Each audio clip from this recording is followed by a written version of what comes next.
Hello again, and thanks for joining us. This is our second installment of our weekly analysis of top vulnerabilities that we think are significant and warrant investigation.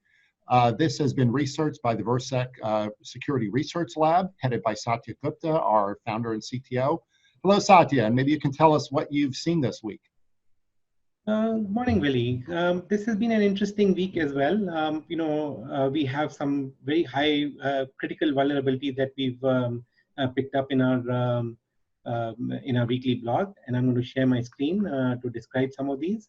So the first one that I've picked is it is again back on this Jenkins database, and as we discussed, Jenkins is used by development teams to build their product. A compromise into the Jenkins database can actually lead into backdoors being placed by bad actors into your own code base. So this is a very bad vulnerability, and it has a very high score of 8.8, CVSS score of 8.8. And there are Jenkins, as we talked about earlier, is a automated test, build and test and deploy software that is used very extensively in the CI/CD pipeline.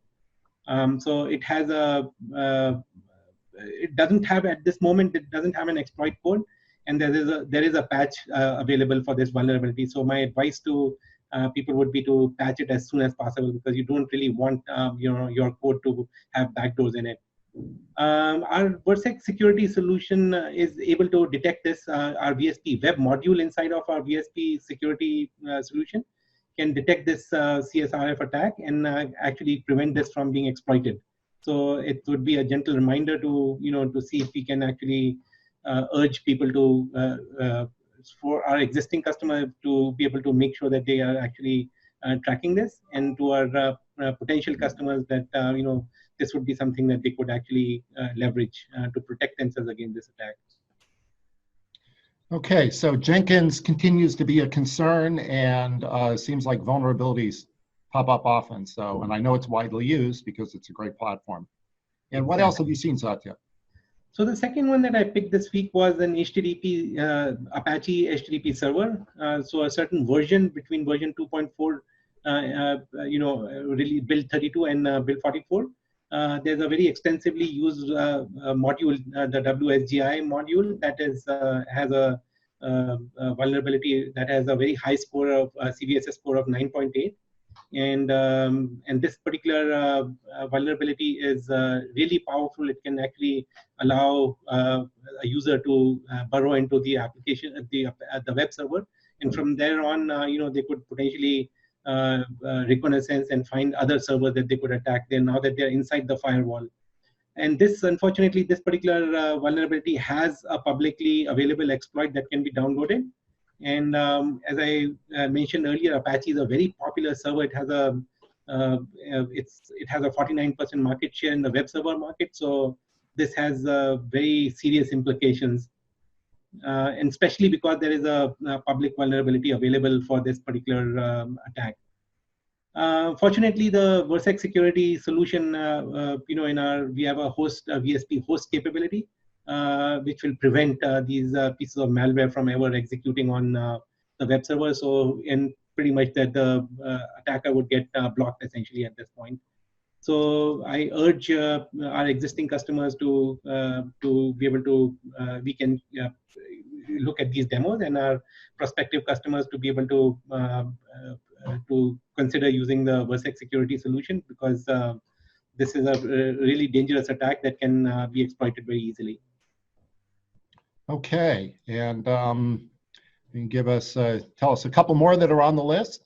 And right, and this is the third one that I've picked is an Apache Struts. Apache Struts is a very popular server, and this was the one that led to the Equifax breach. This is the Apache Struts again has reared its head out here, and there is a remote code execution vulnerability in one of the modules that is used out here. And again, this particular vulnerability has a very high score, 9.8. It's super critical. By the way, these scores are out of 10, so it's as critical as it gets.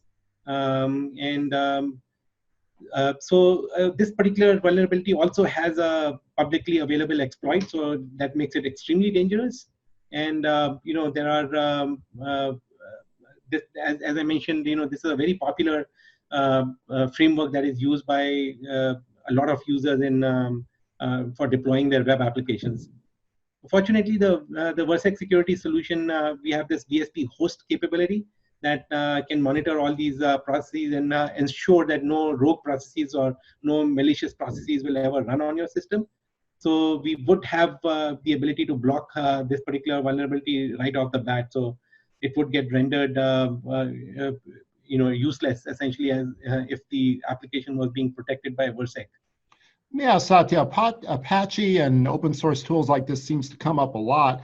I think, is there a misconception here in protecting web applications that it's all about protecting the HTTP pipeline? Because it seems like these frameworks, the underlying code, the hosts running these web servers are just as vulnerable.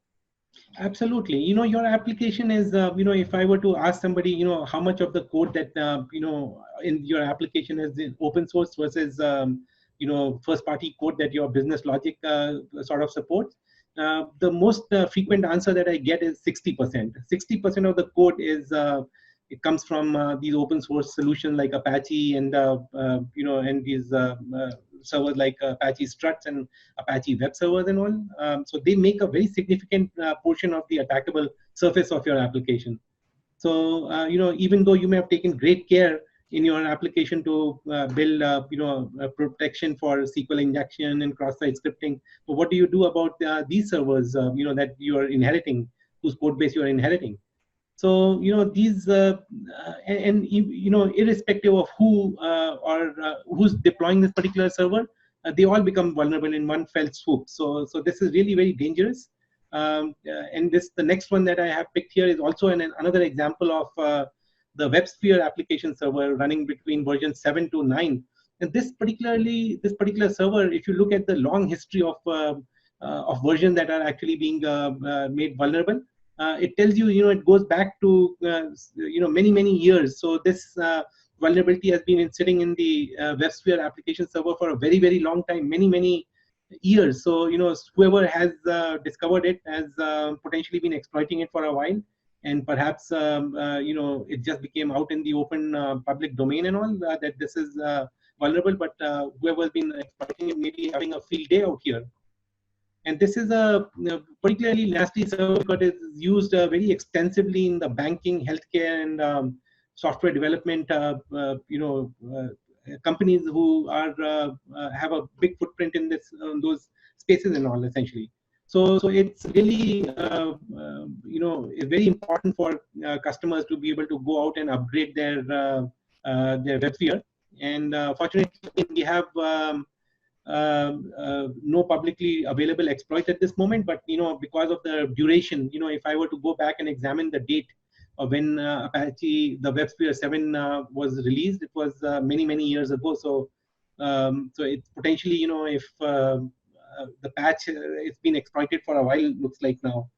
But again, the good news here is that the Virsec security solution has the ability to block these kind of attacks. So we have a module that we call VSP host in that Virsec security solution that can be used to block and render this particular exploit as completely useless, essentially.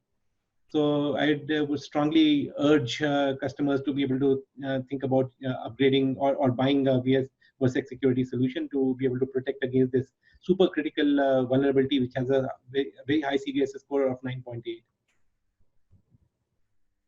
And Satya, I've heard, I know people talk a lot about virtual patching, but this seems like one of the benefits with Virsec is that we can buy you time. Of course, you want to patch as soon as you can, but that never happens overnight.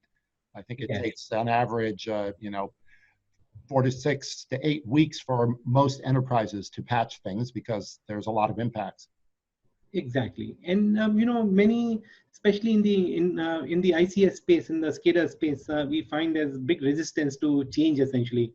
So in those in the critical infrastructure space, the number that you just quoted, Billy, can be many years further. A lot of I was speaking with a gentleman, a few weeks ago, and he mentioned that they do not like to be on the bleeding edge, and it turns out that 30 to 40% of the patches that are released are defective.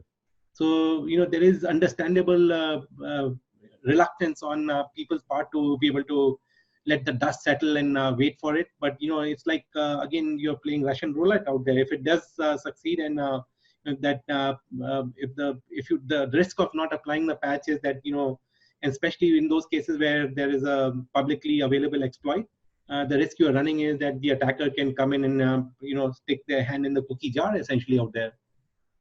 Sure. So it's a big trade-off that we have to keep be very cognizant of. Okay, and you have one more here this week, Satya? Yes. This is my last one for the week. I picked it because it is in a very commonly used open solution called OpenMRS. It is used very heavily in the healthcare sector, and it is an open source project to develop software for especially in the developing world. It is used very extensively.